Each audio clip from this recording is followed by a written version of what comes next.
Welcome back. Today's article is titled Grandma in Trouble for Traditional Punishment. Before we begin, here's a question. When does cultural discipline cross the line? Let's see what happened when one grandma used an old method on a grown-up. Let's start with a similar case. In some countries, corporal punishment at school was common until recently. But teachers now face legal trouble if they physically punish students. In the US, some parents have been arrested or investigated for spanking their children in public. Even mild discipline can be seen as abuse. In Korea, some older coaches still use slapping or yelling as discipline, but younger athletes and the public are increasingly critical of these methods. Children of immigrants sometimes reject their parents' disciplinary style, seeing it as too strict or old-fashioned for their new country. Grandma clearly loves Vural, but love isn't a license to control, especially when the person is 18 years old and legally an adult. Corporal punishment used to be acceptable in many cultures, but as ideas of respect and autonomy evolve, physical discipline is no longer okay. To Grandma, the slipper was just discipline, but to the police, it was violence and even kidnapping. Intent and law don't always match. Both women regret the fight and still love each other. But even if there's no bad blood, the law can't ignore what happened.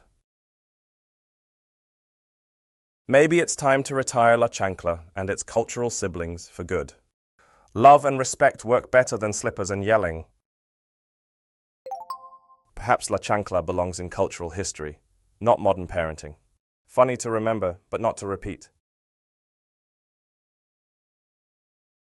Is it possible to raise strong, respectful kids without physical punishment?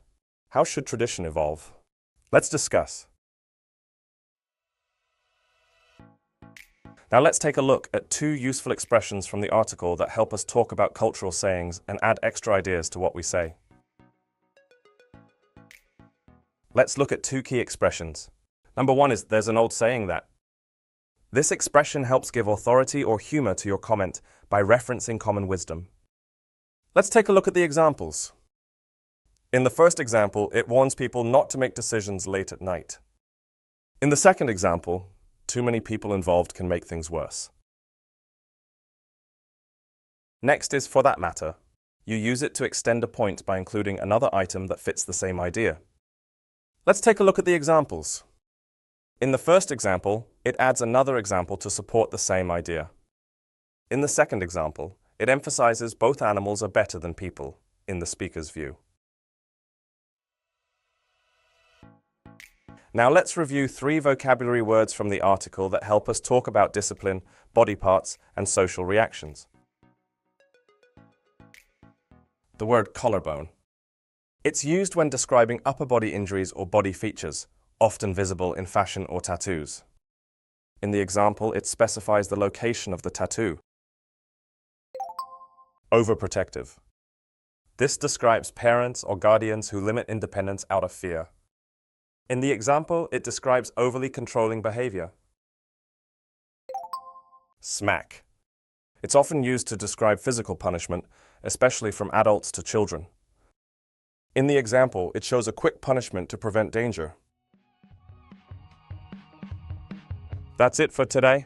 We explored how cultural traditions like La Chancla meet modern views on rights and respect. Times are changing, and so must discipline. Let's guide with love, not slippers. See you in the next session.